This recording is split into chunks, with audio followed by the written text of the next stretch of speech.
All right, Joseph. First you, then the business. And question one is very scripted and very easy. But how did you accidentally fall into franchising? What's your franchise backstory? Kind of an interesting story. So my background is engineering. I'm actually a software engineer. I used to work in aerospace. So I wrote code, developed programs, and actually delivered governmental programs for head of state aircraft as well as military aircraft, Navy and Air Force. I had grown in that industry about where I'd wanted to go, where I was delivering. I mean, literally programs that were $300-400 million, and they were 10-year programs or 5-year programs. Very intense, but very involved, very detail oriented. Transitioned from that, had my own company for a brief period of time, where we were a digital technology company. So anything digital, from access points to smart whiteboards, we would install in small to medium sized businesses. Small to medium size, generally about 500 users was the max. But even mom and pops that just needed some IT support, we would provide those things as well as the security associated with it. Well, while I was doing that, a friend of mine reached out to me, and he said, "Hey, I just saw this," and he had been in franchising for decades. He said, "I just saw a job opening, and based on our conversations, I think you'd be a good pick. You were the first person I thought of when I saw the job." So I said, "Okay, I'll check it out." Turned out to be a franchise business consultant for a restoration company. Looked into it, liked it because it actually fed two things for me. One was the analytical, technical, and the financial side of business, but then it was the people part. One of the things I did in aerospace was communicate with customers, and make sure that they were good with where we were going with our programs. So again, it piqued my curiosity. I jumped in and honestly kind of fell in love. From there, I transitioned, stayed with that company for about 3 years, and then got recruited by Authority Brands to come over and be part of Benjamin Franklin Plumbing. I love that backdrop. Few things that I want to unpack there. So you have felt what it feels like to be an entrepreneur. Oh yeah. How do you keep that energy silent? Obviously, like I know the benefit is you can tell a franchisee, I've walked a day in the life of your shoes. I know what it feels like, that all of my hard work is going to be the answer of how I feed my family. Right. But how do you keep that silent and stay on more of the employee side, and how do you still access that entrepreneur side to help you coach through any of those situations? Great question. I think that I'll call it the entrepreneurial monster, needs to be fed. And so for me, it was more about how can I serve my community through something that I love and am passionate about, and still make money for myself and for my family. It's an interesting dynamic. I'm not sure, and it's one of those things where you're either really strong on one side, all I want to do is make money, or you're on the other side, all I want to do is serve my community. I fortunately have a kind of a nice balance of the two, and then an analytical approach to problem solving, which serves both sides. Also, people fascinate me. Human beings fascinate me. Yeah, I mean, you get to interact with so many people because, like, look, the fundamentals of whether it's you being an entrepreneur, when you had to make a decision, I'm no longer going to work for the man, I'm going to work for myself, or a franchisee who has to go through this personal discovery to say, like, I believe in this brand. And secondly, I believe that the scaffolding that they're going to give me is going to help me build something. And it could be time. It doesn't have to always be money. But it's going to give me something back that I'm missing. And so that relatability is hugely beneficial for you. So I was looking at your LinkedIn before we got on. Like, well, that's probably the most interesting thing is to go from that into the business coach, or the business consultant. But I would almost argue that you as a business consultant has to be at the top of the line of impact, because your ability to listen to the words of a franchisee, or the struggles, or the high points, and actually have a point of view. Like there's almost it's the natural progression back into business is almost automatically there in what you were able to do today. 100%. 100%. Yeah. I truly can. And I'm fortunate that I ran my own business first. Learned a lot. I learned a lot about where my strengths were and also where my weaknesses were with regards to, to running a business. Fortunately, I was able to, for all intents and purposes, sell my contracts and then go into franchising. But just being able to impact someone in a way that you, in my mind, can't do any other way. I mean, franchisees are all in, and I know you've heard this probably a million times. They are literally all in. So if I'm going to look myself in the mirror in the morning and say, you know what, I'm just going to come, I'm going to punch a clock and do whatever. I can't look myself in the mirror and do that. I have to be all in, sometimes even more than them, in terms of being committed to their business and the success that follows. Well, that line, if someone's watching, I want them to listen to that. And look, the reality is, when we've surveyed now almost 5,000 franchisees, and we've asked them what pushes you over the edge, and it's only two things. Not the words change, but the end result is usually the same, and it's culture and business model. And that culture side, like, they are the ones that are taking the risk to put their life savings at risk. Right. And for a franchisor to say it's our responsibility, or my responsibility, to not clock in, clock out, I have to almost over-index what I'm going to give them from a support standpoint, in order for them to have the chance to succeed and scale and win, is awesome. So shift it over to the business. Mm-hmm. Give kind of the state of what's going on with Benjamin Franklin, and if someone's watching this, like, oversimplify why you would want to even buy in. Well, first and foremost, the plumbing industry, and based on my bio, I didn't come from the plumbing industry, is fascinating in and of itself. The idea, that it is recession resistant, I mean, that alone should attract anyone who wants to run their own business. And you don't necessarily have to be a plumber to do that. Really, after the transaction, business is business. So it all pretty much runs the same way, give or take a few percentage points in particular areas.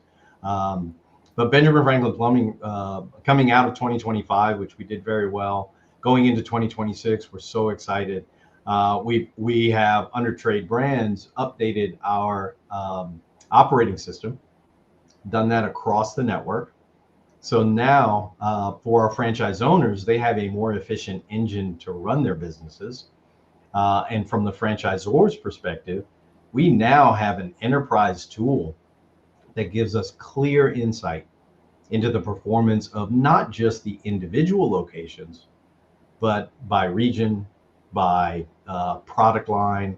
And so we've got reporting that will provide to us an opportunity to make shifts and changes as we need to on the fly. So we're very excited about where we're going. So stay on that, because if you go to old school plumbing business, mm-hmm. the infrastructure that you've built around the plumbing business doesn't exist. And I would imagine, unless you're a franchise brand, most don't have that infrastructure. No. That gives a huge advantage back to an industry that is seeing a tremendous uptick, because there's fewer people that want to do it. And so now the the value of the service is increasing, and now you put the technology around it.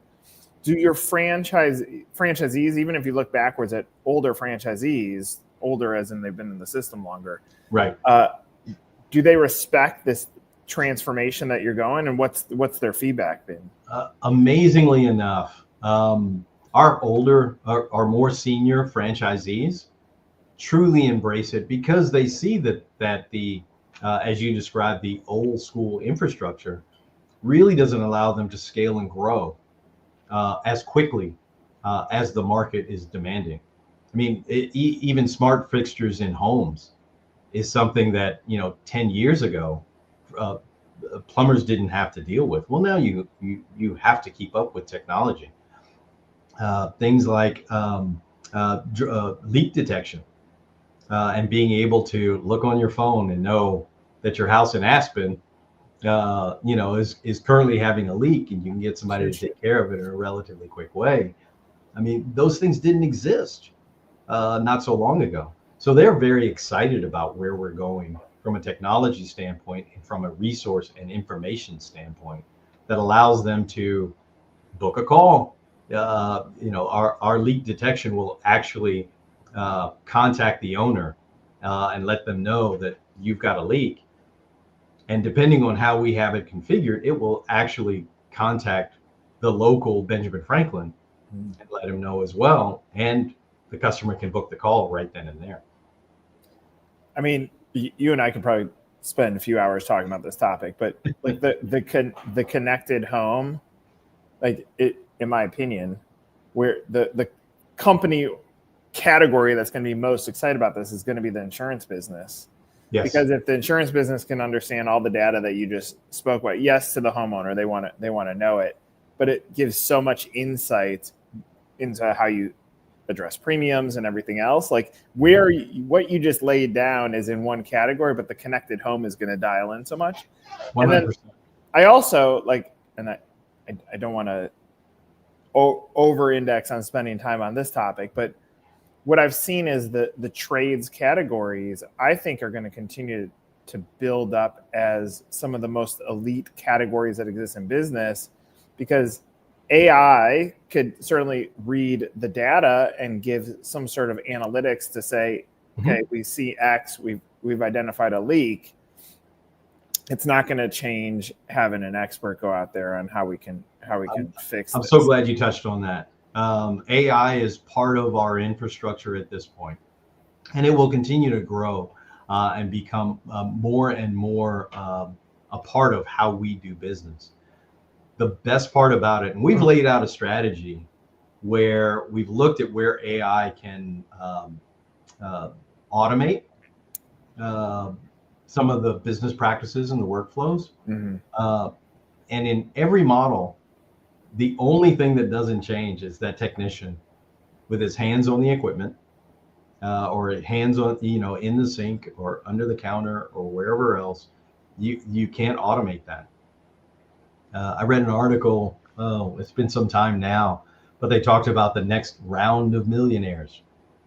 And the next round of millionaires won't be the franchisees necessarily, although they'll do very well. It will be the technicians. Interesting. Yeah, because there's going to be fewer. Well, for now, there's going to be fewer people. And look, I would guess, if I'm oversimplifying this, and I am oversimplifying this, we'll stay on plumbing. Plumbing is seen as a dirty business. Not that it's a dirty business, that it is literally a dirty business. Sure. And so whether it's plumber jokes or garbage men jokes, like all of these trades that have limited amount of humans that have wanted to do it, well, now finally we're starting to pay those people what they truly deserve for the problems that they're able to solve in the what they're worth.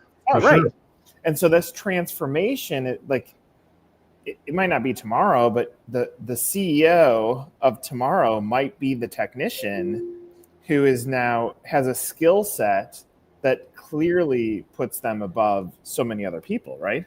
Absolutely. And I don't want to misspeak So I have two sons, Elijah and Langston, and they're fantastic kids, in spite of my parenting style. But I talked to them about that they had sports heroes or whatever else, and they talked about the contracts that some of these sports heroes were making, and they said, "Man, it would be great to have that." Well, that's the technician. But I reminded them, I said, "You realize somebody's writing that check for them, slash the franchise owner." So I don't want to diminish at all the benefit that the franchise owner will make in all of this. Just showing some attention to the technician and how much and for the owner, I think one, I'm aligned with you that the technician is going to be some of the highest, and this could be in so many different categories. It's going to be the highest paid job that exists. Mm-hmm. But we're a franchisee, if they look at the business model of how do I surpass this, it's going to be scale of ownership. And so if you own multiple territories and you build multiple businesses, you will be the highest earner. And what you have done is you're not going to be doing the work. You're building the infrastructure and the operations, almost taking what we talked about in the beginning. You're building the infrastructure to support it. And then you're going to have to pay this in order to be competitive on the level of service that you're going to want to get to your customers. And the franchise owner, the franchisor actually builds the culture and the mechanisms for your growth in that as well. Yeah. One of our favorite things about franchising is the network that we built, where franchise owners can speak to other franchise owners within the brand, and learn and grow and expand at a much faster pace than if they had to do it on their own. I mean, being part of a franchise is great. Being part of a franchise network is even better. And we have a strong network. Huge. All right. So talk about the persona of the franchisee today. And the reason I'm asking this, I'm going to lead the witness with this, is I know you know the answer already. some outsiders like, well, I have to have grown up in plumbing. Who is the owner today? Where are they coming from? Is there any characteristics that you're seeing in their backdrop that you want to call out? So we still have the mom and pops, and I'll use that term very, very loosely. The independents, I guess, is a better way to describe them, coming onto the franchise system because they see the benefit of the national brand. They see the benefit of the systems. The things that maybe they were struggling with for growth and development, that the franchise offers as a part of the package. So we still see those conversions come in. But what we're seeing more and more are what we call sort of investors. So they invest in a company that is recession resistant. I never say recession proof, but a business that they can actually grow. And so they're literally coming from tech, from HR, from real estate. They're literally coming from all over. Benefit of being able to do that is you don't have to be a plumber in order to run a plumbing business. I had mentioned before, after the transaction, the business runs the same way. It doesn't matter what the business is. Plumbing just allows them, because it is pretty consistent, pretty steady. We don't have huge ebbs and flows in our volume. That it's very, very attractive to a number of different individuals who want to come in. Now, I will say this, not especially Benjamin Franklin, but in the plumbing industry, you got to be all in. I mean, you have a full team of technicians who are looking to you for leadership, for culture, for stability. And as an owner, you have to have those things in place. We provide those tools to our franchise owners, and we guide them through our franchise business consultants. I couldn't agree with you more, because frankly, the culture that's set at the top is the culture that's going to show itself when they enter the most sacred thing that humans own, which is their home. Wonderful. And so if you don't hold that culture strong, then the experience of the customer is not going to be good, which means they wouldn't use you again. And so it's such easy business models, but that's how you take care of your customers. You take care of your team. You take care of your customers, right? Well, I never say easy. I say straightforward, non-complicated. I never use easy. Yeah. It's good. I mean, look, I think franchising in general, the difference between good and bad is expectation setting. Yeah. And so you setting the expectations of the franchisees, and that goes from leadership and vision down to product, down to how much it costs to get in and how much you can make, to validation. When a franchisor swings heavily on selling a franchise, then the expectations tend to be misaligned, which tends to create validation issues. And so like, this isn't overly hard. So you just saying like, look, this isn't easy business. It's a beautiful business. It's not easy. Sets the expectation properly for the franchise buyer too. Absolutely. And we do that all along. One of our core values is transparency, and just being clear and open and honest about what it is that we're doing. Because if you go in with your eyes wide open, there are no surprises further down. My mantra going into 2020, well, one of my mantras going into 2026 is failure is not an option. So if you take that mentality, then everything else that we provide in terms of tools, direction, focus, support, a lot of the problems go away, because you've already said quitting is not an option. I'm not going to quit. I just need to figure out how to navigate, my current challenge. It's a great message for the consumer too, because you're going to be seeing some tough situations. I also have two boys. I've seen those tough situations. Yeah, right. So let's end on this, Joseph. If there is a franchise buyer watching this, what else do you want them to know about the business opportunity before we go? So the business opportunity with Trade Brands and specifically Benjamin Franklin Plumbing is you get to be a part of a community. You get to be a part of a business model that is committed to customer experience excellence. We are not the brand that is, and when I say cheap, I don't mean by price, but I mean just in terms of how we deliver. We show up in clean uniforms. We make sure that our shoe covers are on before we go in, because we respect the customer's home. We've got an opportunity in a business model that hands down delivers top quality service to our customers on a regular and consistent basis, and we're punctual. We say we're going to be there. We're going to be there on time.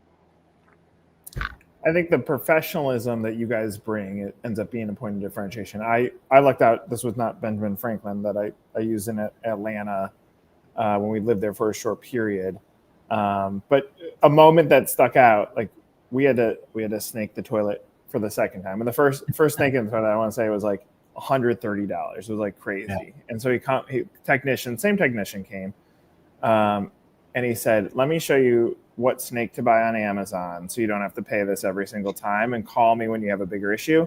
But it's such a little moment, but it stuck with me to say, like, I don't need to take your money.